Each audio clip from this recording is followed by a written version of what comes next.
Bonjour. Dans des vidéos précédentes, on a déterminé le vecteur champ électrostatique créé par une spire circulaire et uniformément chargée en un point de son axe. Et vous avez bien vu qu'un tel vecteur champ électrostatique peut être déterminé par différentes méthodes. En effet, on l'a déterminé par calcul direct sans tenir compte de la symétrie de la distribution de charge, puis on l'a déterminé tout en tenant compte de cette symétrie, et dans une troisième occasion, on l'a déterminé à travers le potentiel électrostatique. C'est-à-dire, on a commencé par déterminer l'expression du potentiel électrostatique créé par la spire, et à travers cette relation, on a déduit l'expression du vecteur champ électrostatique par la relation E égale à moins grade de V. De la même manière, le vecteur champ électrostatique créé par un disque uniformément chargé en un point de son axe peut être déterminé par différentes méthodes.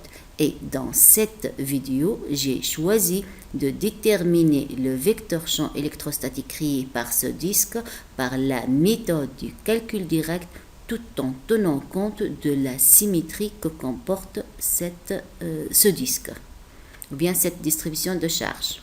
On considère alors un disque de rayon R d'axe OZ. Ce disque est uniformément chargé avec la densité surfacique de charge sigma que je suppose positive. Étant chargé, ce disque crée en son voisinage un vecteur champ électrostatique. L'objectif pour cette vidéo, c'est déterminer le vecteur champ électrostatique en un point de son axe, c'est-à-dire en un point de l'axe Z. Mais avant de faire ce calcul, je vais commencer par une étude de symétrie. Remarquez bien que ce plan, qui n'est autre que le plan OYUZ ou bien MUYUZ, est un plan de symétrie paire pour notre distribution de charge. En effet, si on va faire une vue de dessus, regardez notre disque chargé. Ici, c'est l'axe des Y, l'axe des X et ici, l'axe des Z qui est sortant. Alors, le plan bleu ou bien le plan MUYZ, représenté dans la vue dessus par cette droite bleue. Et remarquez que cette droite bleue coupe la distribution de charge en deux parties identiques et symétriques. Et pour tout point P de la distribution de charge entourée par une charge dQ, ils sont symétriques. P' est entouré aussi par la même valeur de charge. Si on prend un point ici qui ne porte aucune charge, son symétrique ne porte aucune charge. Donc, il s'agit bien d'un plan de symétrie paire pour le disque chargé. Et on a bien vu dans une vidéo précédente que le champ E appartient au plan de symétrie paire, donc E appartient au plan MUYUZ. Soit aussi le plan MUXUZ. Ce plan coupe aussi la distribution de charge en deux parties identiques. Dans la vue dessus, il va être représenté par cette droite rose. Remarquez que cette droite coupe aussi la distribution de charge en deux parties identiques. Il s'agit d'un plan de symétrie paire pour la distribution de charge. Et il vient alors que E aussi appartient au plan MUXUZ. Le vecteur champ électrostatique appartient à ces deux plans, donc il appartient à leur intersection. On peut donc directement déduire que E va être porté par UZ. Tout de même, on va ajouter un autre plan, c'est le plan vert, qu'on peut l'appeler M URO UZ. Avec URO est un vecteur de la base cylindrique URO UFU IZ. Sur la vue dessus, il va être représenté par cette droite verte. Alors, ce plan représenté par cette droite est un plan orthogonal à la distribution de charge. Il la coupe en deux parties symétriques et identiques. Il s'agit d'un plan de symétrie paire. Et alors, le vecteur champ électrostatique appartient à ce plan. Donc, il appartient au plan MURO-UZ. En fait, E appartient à tout plan contenant l'axe DZ. E est porté par l'axe DZ D'où on peut écrire que le vecteur champ électrostatique E de M égale EZ fois UZ. Seule la composante parallèle à l'axe DZ est non nulle. D'autre part, pour déterminer le vecteur champ électrostatique créé par une distribution continue de charge en un point M de l'espace, la démarche ou bien le protocole est toujours le même. L'idée, c'est de prendre une toute petite partie de la distribution de charge. Cette toute petite partie centrée en un point P comporte une charge élémentaire dQ. Cette charge élémentaire est tellement petite qu'elle peut être considérée comme si c'était une charge ponctuelle. Alors le vecteur champ élémentaire qu'elle va créer au point M va avoir l'expression du vecteur champ électrostatique créé par une charge ponctuelle. Donc le vecteur champ élémentaire créé par la charge élémentaire au point M s'écrit alors dQ sur 4pi epsilon 0 vecteur Pm sur la norme de Pm au cube, avec dQ est la valeur de la charge élémentaire, P est la position où est centrée la charge élémentaire et M est la position où on cherche le champ élémentaire créé par la charge élémentaire. Cette expression est analogue à celle d'un champ créé par une charge ponctuelle. Dans notre cas, la distribution de charge étant surfacique. Donc, dQ va s'écrire sigma fois ds. La surface élémentaire dite S étant une surface élémentaire d'un disque. Elle s'écrit alors dρ fois ρ dφ. Donc, ds égale ρ dρ dφ. Il vient alors que dQ égale sigma fois ρ fois dρ fois dφ. Le vecteur Pm. Le vecteur Pm, en utilisant la relation de Charles, il s'écrit PO, ici O, plus OM. Le vecteur OM, c'est ZUZ, et le vecteur PO, il est porté par URO. URO, c'est un vecteur des coordonnées cylindriques et de valeur moins ρ, donc c'est moins ρ URO. La norme de Pm au cube s'écrit alors.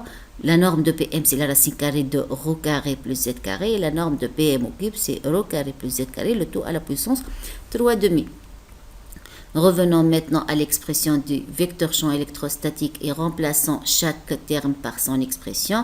Ici, on a remplacé dQ par sigma fois ρ fois dρ fois dφ. Le vecteur Pm a été remplacé par moins ρ URO plus z uz. Et la norme de Pm au cube a été remplacée par ρ carré plus z carré à la puissance 3,5. Si on développe cette expression, on trouve une composante parallèle à ρ et une composante parallèle à uz. Réécrivons l'expression du vecteur champ électrostatique élémentaire. Donc, comme on arrive de trouver, il comporte deux composantes, une parallèle à ρ et une est parallèle à uz. Maintenant, on doit s'arrêter, revenir à l'étude de la symétrie qui nous a dit que le vecteur champ électrostatique total créé par toute la distribution de charge, c'est-à-dire par tout le disque chargé au point M, va être porté par uz. Ceci veut dire que cette composante ne nous intéresse plus. Car en effet, même si pour déterminer le vecteur champ total, on intègre toute l'expression ou bien tout le vecteur champ élémentaire, c'est-à-dire toutes ces composantes, l'intégrale de cette composante, puisqu'elle n'est pas portée par uz, et même si elle est traitée dans les bonnes conditions, c'est-à-dire aucune faute de calcul, le résultat définitif va être un vecteur nul. Il s'agit donc d'une perte de temps. Que dire si on s'est trompé dans les calculs? Ça va fausser les résultats. Il nous suffit donc pour déterminer le vecteur champ total créé par toute cette distribution, c'est-à-dire par tout ce disque chargé au point M, d'intégrer juste cette composante. Soit alors le vecteur champ total égal au double intégral, puisqu'on a deux variables d'intégration dρ dφ, double intégrale de cette composante, c'est-à-dire de sigma rho d rho défi sur 4pi epsilon 0 z sur rho carré plus z carré, le tout à la puissance 3,5 et le tout est porté par uz. Alors, pour déterminer ce champ, il faut tenir compte de toute la distribution de charge.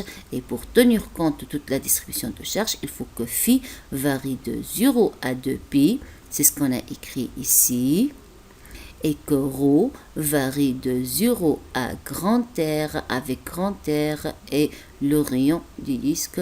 C'est ce qu'on a écrit là.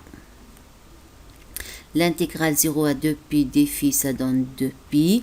Sigma z sur 4pi epsilon 0 étant une constante, elle quitte alors l'intégrale.